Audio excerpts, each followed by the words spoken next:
कल्याणी, स्वागत आहे तुम्हा सर्वांचं आपल्या नवीन व्लॉग मध्ये। हॉस्पिटलमध्ये ड्युटी करून मी आलेली आहे घरी येऊन फ्रेश झाले आणि परत मी ना स्वेटर घालून बसले, कारण की ना खूप जास्त थंडी पडले आणि या थंडीमध्ये ना असंच बसायला नको वाटतंय। एकीकडे ना मी एवढी पॅक होऊन बसले आणि निखिल बघा कसे बसलेत, त्यांना काही थंडी वाजत नाहीये। झोप लागली की काय? अहो आता ना मला मखाना खायची इच्छा झाली, त्यामुळे मी मखाना भाजते इकडे। बरेच दिवस झालं मखाना भाजलेला नाहीये। आपला मखाना ना भाजून झालेला आहे। आज मी याच्यामध्ये ड्रायफ्रूट सोबत मॅगी मसाला देखील घातलेला आहे, त्यामुळे एकदम चटपटीत असा आपला खाऊ तयार झालेला आहे। नीतू आणि तिची आजी गेलेली आहे भजनाला, त्या दोघी येईपर्यंत ना आम्ही आमचं काम करून घेतो, सोबतच मखाना खायचं चालू आहे। त्या दोघींसाठी देखील भाजून ठेवलेलं आहे। आवडला का? कसं झालं? पकडलं, कोणाला तरी पकडलंय मी। काय चालू आहे? मी सांगितलेलं ना की आत्यांसाठी ठेवलंय आणि ते नीतूसाठी। का खाल्लं? भूक लागली, जेवण बनवू का? डॉक्टरांनी ना निखिलला सांगितलंय चटपटीत मसालेदार असलं काही सुद्धा खायचं नाही, आणि ह्यांना तेच खायची इच्छा होते।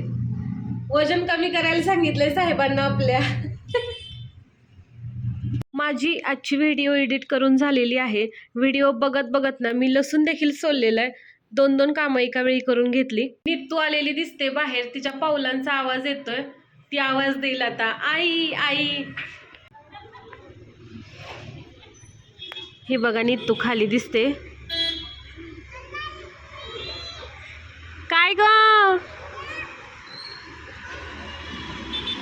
आपली लेक जेव्हा आपलं नाव घ्यायला शिकते ना, तेव्हा खरंच खूप भारी वाटतंय बरं का।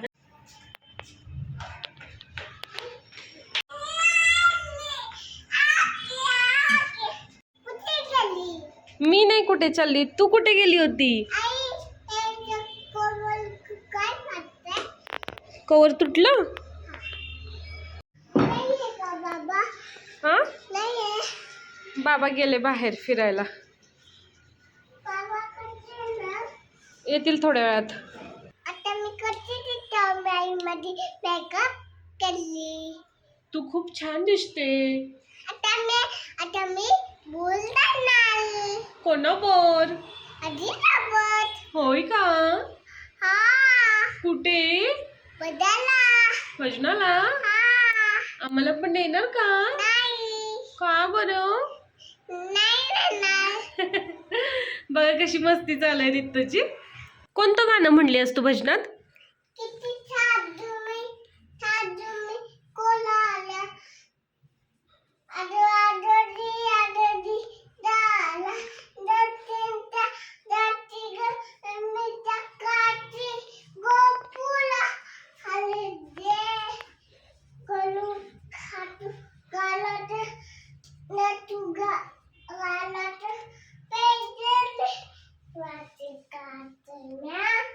तू कोणतं गाणं म्हणली कळालं का तुम्हाला? किती सांगू मी, सांगू कुणाला? आमच्या लहानपणी ना हे गाणं आम्ही खूप ऐकायचो, आणि आता नीतूला पण आम्ही 2-4 वेळा ते ऐकवलं।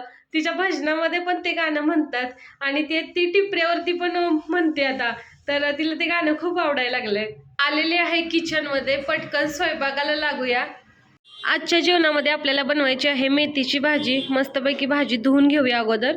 मी काही फळं आणली होती घरी, त्याच्यामध्ये खरबूज आणलं होतं। खरबूज घेताना मला असं वाटत होतं आता तर काही सीझन नाही, गोड असेल की नाही, घ्यावं की नाही, पण बाकीची फळं पण काही चांगली नव्हती, म्हणून मी खरबूज घेतलं। आणि ते खरबूज एवढं गोड निघालेलं आहे ना, थंडीच्या दिवसात पण हे एवढं गोड खरबूज, मला तर आश्चर्यच वाटतंय। स्वयंपाक बनवून तयार झालेला आहे। आजच्या जेवणामध्ये आहे गवारीची भाजी, मेथीची भाजी, गाजरची कोशिंबीर आणि भाकरी। या सर्वांनी जेवायला। जेवण करून झाल्यानंतर किचनची साफसफाई झाली, भांडी धुवून ठेवलेत। आज ना चक्क मी एका पाठोपाठ एक अशा 2 व्हिडिओ एडिट केलेत। निखिल, व्हिडिओ एडिट केले, फक्त एकदा बघा ना। ठीक आहे, बघतो। एडिट केलेली व्हिडिओ परत बघण्याची काही माझी इच्छा नाहीये, एवढी मला झोप आले। रोज ना आम्ही रात्रीचे 12-1 वाजता झोपतोय। आज ना माझं पिलू लवकर झोपलंय, तर मला सुद्धा लवकर झोप आली। तुम्हाला वाटेल ना की प्रत्येक व्हिडिओमध्ये हा फ्रॉक इथे का दिसतोय? तो फ्रॉक इथे लावलाय कारण की तो नित्तू आम्हाला काढू देत नाहीये. तिला बघायचं असतं म्हणून तिने बाहेर लटकवलाय. पुण्यात ना मागच्या 4-5 दिवसात एवढी जास्त थंडी पडली की अक्षरशः बसू पण वाटत नाही विदाऊट जर्किन वगैरे घालता. सकाळ-सकाळी ना थंड पाण्यामध्ये हात घालण्याची पण इच्छा नसते आणि खरी वाट कधी लागते माहिती आहे का? गाडीवरून जाताना. म्हणजे मी पूर्ण पॅक होऊन जाते, पण हाताची बोटं एवढी ना अशी स्टिफच होऊन जातात. मला ना हँड ग्लोव्हज घालून गाडी चालवता येत नाही. म्हणून मी कधी हँड ग्लोव्हज घेण्याच्या नादात पडले नाहीये. एकदा घेतले होते, पण त्याचा काही उपयोगच झाला नाही. ते टाकून द्यावे लागले तसेच. थंडीच्या दिवसात ना आपल्याकडे एक छान असं ब्लँकेट असायला पाहिजे. मागच्या 2 वर्षापूर्वी आम्ही हे ब्लँकेट घेतलं होतं, जे की बेस्ट आहे. जसं आपण पिक्चरमध्ये बघतो ना ब्लँकेट, तशा प्रकारचं हे आहे आणि ह्याच्यामध्ये खूप ऊब आहे बरं का. हे जरा महाग पडलं होतं आम्हाला घेताना, पण त्याला धुण्याचे पण प्रॉब्लेम आहेत. हे धुवायला ना वॉशिंग मशीनमध्येच टाकावं लागतं आणि आपल्या घरची जी मशीन असते त्यामध्ये हे बसत नाही. त्यामुळे ते धुवायला आपल्याला बाहेर द्यावं लागतंय. लहानपणी तर ना मला गावाकडे पण थंडी सहन होत नव्हती. अचानकच झोपेत ना थंडी वाजायची. मग मी आईला ना म्हणायचे, "आई आणखी एक ब्लँकेट टाक, आणखी एक ब्लँकेट टाक." अशी 5-6 ब्लँकेट घेऊन मी झोपायचे आणि नंतर मला झोप लागायची. अचानकच जाग यायची. मी सगळ्याच काढून टाकायचे. 1-2 ब्लँकेट घेऊन झोपायचे. म्हणजे झोप लागेपर्यंत ना खूप थंडी वाजायची. थंडीचे दिवस आपल्याला वाटतात ना तेवढे सोपे नसतात. या दिवसात स्वतःची खूप काळजी घ्यावी लागते.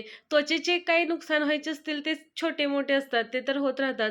पण आपल्या हृदयाची, आपल्या बाकीच्या अवयवांची देखील आपल्याला खूप काळजी घ्यावी लागते. आपला आहार-विहार ह्या सगळ्या गोष्टी ना व्यवस्थित ठेवाव्या लागतात. किती वेळ झालं ना मी निखिलच्या मागे लागले, माझे व्हिडिओ बघा म्हणून, बघतच नाहीयेत. बघा ना प्लीज. तुम्हाला नाही का वाजत थंडी? इकडे मी ना जर्किन वगैरे घालून बसले तरी पण मला खूप जास्त थंडी वाजते आणि निखिल ना हाफ पॅन्ट वरतीच बसलेत. तुम्हाला नाही का वाजत निखिल थंडी? बघ ना पाय किती गार पडले असतील. फुल पॅन्ट घाला, सॉक्स घाला. मला वाटतंय आता मला फायनली झोपलं पाहिजे. खूप त्रास दिलाय माझ्या डोळ्यांना. असे डोळे अक्षरशः मिटायला लागलेत बसल्या जागी पण. तर चला आता झोपूया बाबा. बाय गुड नाईट सर्वांना. हा व्लॉग तुम्हाला कसा वाटला हे कमेंट बॉक्समध्ये नक्की सांगा. तुमच्या गावात थंडी पडले का हे देखील कमेंटमध्ये सांगायला विसरू नका. जर तुम्ही आपल्या चॅनलवर नवीन असाल तर चॅनलला सबस्क्राईब करा, व्हिडिओला लाईक करा, आपले व्हिडिओ जास्तीत जास्त शेअर करा. Bye good night, take care.